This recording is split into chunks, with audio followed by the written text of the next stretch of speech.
car culture is everywhere.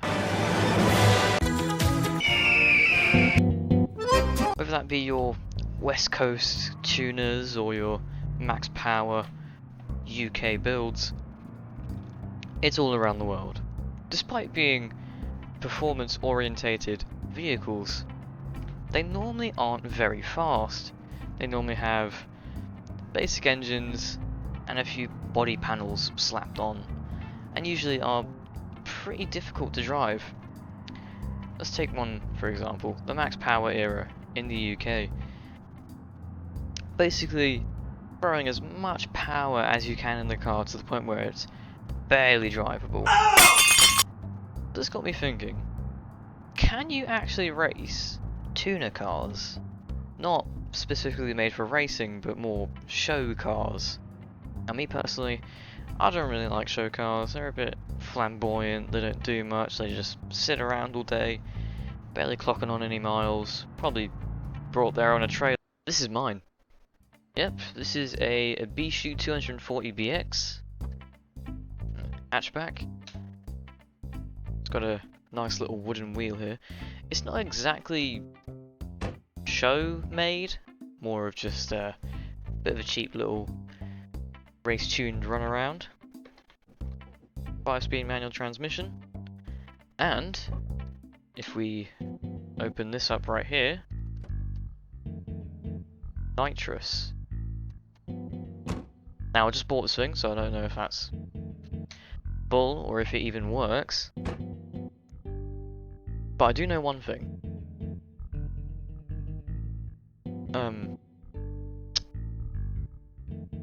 The car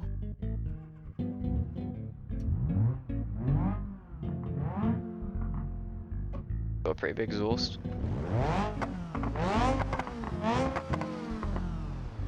Nice. Right. Let's get going.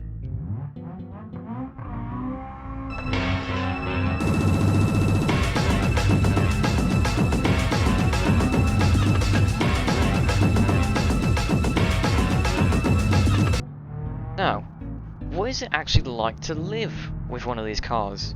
You may or may not be asking. Well, first off, they're fun. Second off, you might not get away with potholes or speed bumps or driving pretty much anywhere that isn't Austria or Switzerland. It's very loud and obnoxious, which means you can't drive it around at night or in quiet areas such as a neighbourhood or a tight city alleyway.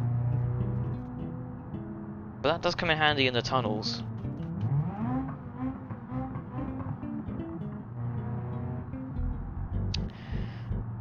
This one comes with a rear seat, practical, you can fit a few passengers in there. It's got the hatchback, which means it's got more boot space. And that nitrous doesn't even take up much room, to be honest.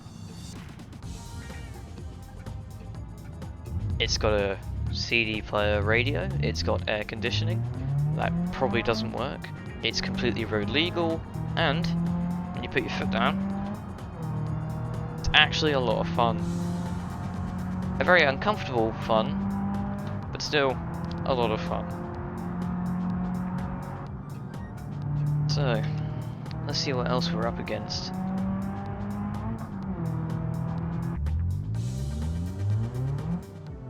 Right, this is the place.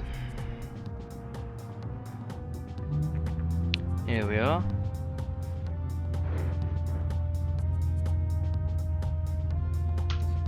Right. What am I up against? Representing America, we have a fat V8 Gavril Blue Buck. That's got some real performance in it. Look at those carburetors. Representing Europe, we have an ETK I-Series. It's glorious inline 6 turbocharged. We then have a damaged Ibisu Pessima for some reason, representing Japan / Asia. 4-cylinder, fat turbo, you get the idea. Again, representing West Coast Customs, we have this questionably tuned Gavril Roma with a supercharged V8. That is quite beastly. Again, representing Japan / Asia, we have the Abishu Miramar Canyon King, specifically designed for drifting, not racing. Racing carburetors and a 4-cylinder. Fake carbon fibre as well. Again, another questionably tasted Solead Lansdale. I'm not sure what this comes with actually.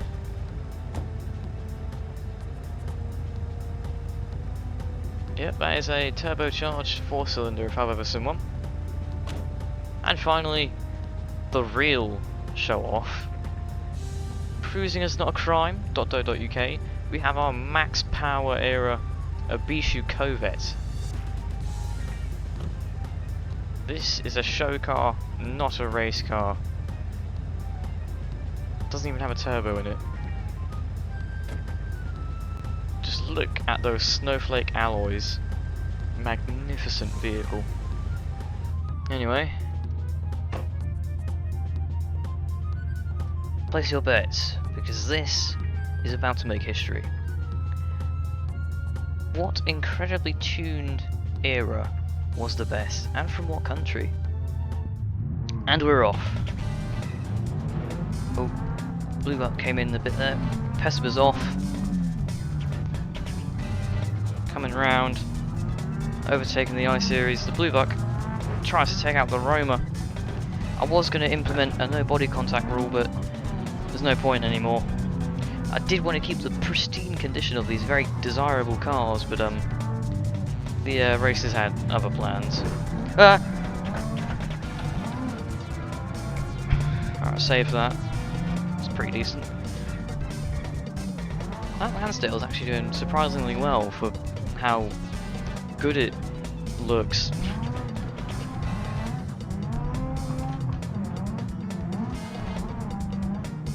I should have done this running Vulcan because it's not running very smoothly right now. Very early braking from the Lansdale there.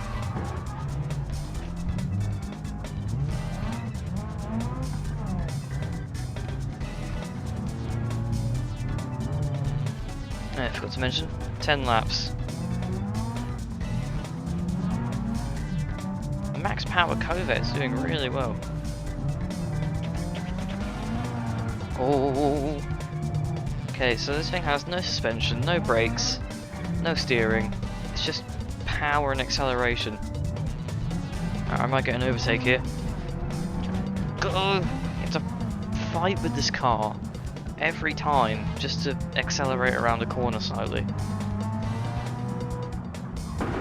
Well, we have ruined the Covet a bit there, and the BX.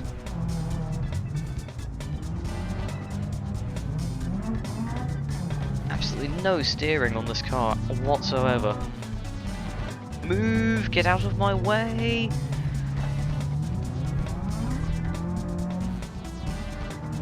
A close race between the Covet and the 240 BX.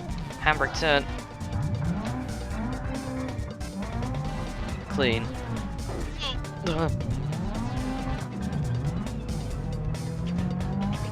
Coming up to our 4th lap here.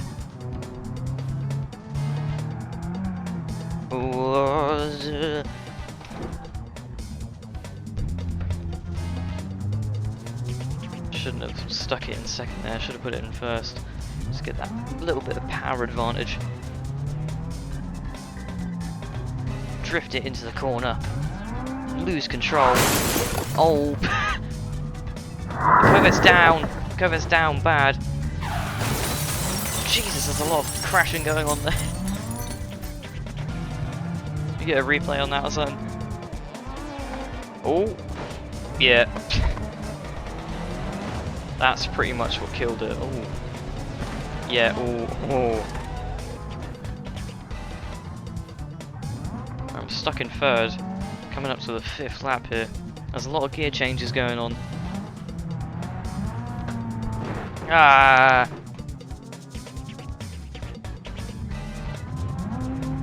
Stuck to a wall.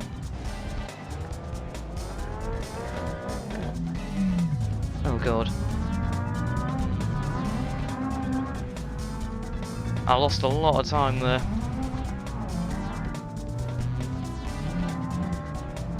Come on, car. Use all of your... How many horsepower this thing has? I've lost control.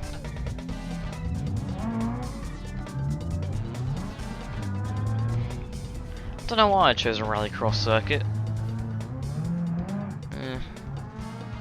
Bit more fun in it. There's an exhaust that just flew by there. I think that's from the I series. Coming into the jump. Yes. And send it through the. Oh. Ah. Oh, Jesus. Do you reckon I could get a flip? There we go. Now this car isn't very healthy anymore.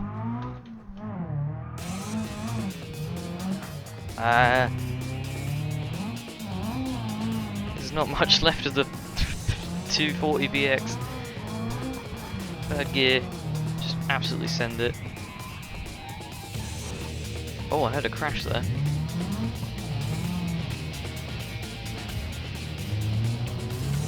I can't tell if my game's actually running well because of how much is happening on the screen. Oh, there's a Lansdale stuck in a ditch. Just gonna overtake him. Alright, jump down.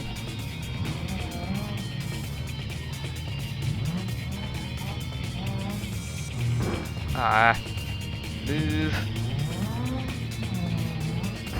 Ow. All I can see in my rearview mirror is my seat. 6th lap. Just no brakes at all. I'm stuck. Man, this car sucks. Oh, I've been lapped by a blue buck. Yeah. Through the shrubbery. Hold the handbrake down for this corner. Okay, that didn't work. That blue buck just jumped. That was incredible. Can't make that corner. Excuse me, sir. Oh, this is stalled again.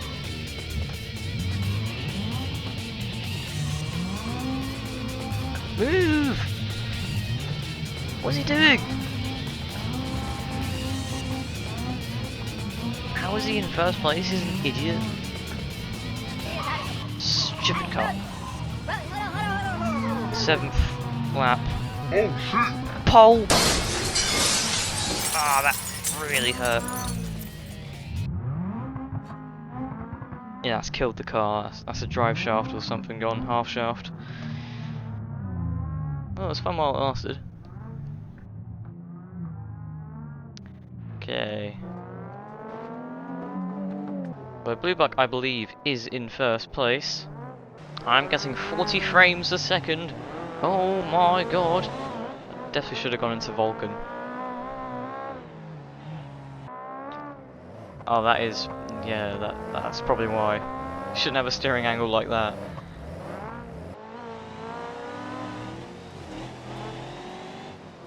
Alright. Just a few more meters.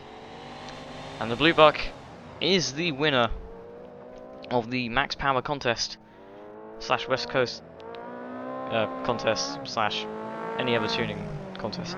And the Miramar comes in 2nd place, followed by these two. What's the Lansdale doing? Yep. There we go. Wow, what a moment. Right, so let's take a look at our car here. I can't walk because for some reason it resets all the cars, so I'm just not going to walk. I do see the issue. This car is rear wheel drive, and the part that drives it is not straight. So that is probably why the car isn't moving anymore. The front is completely battered.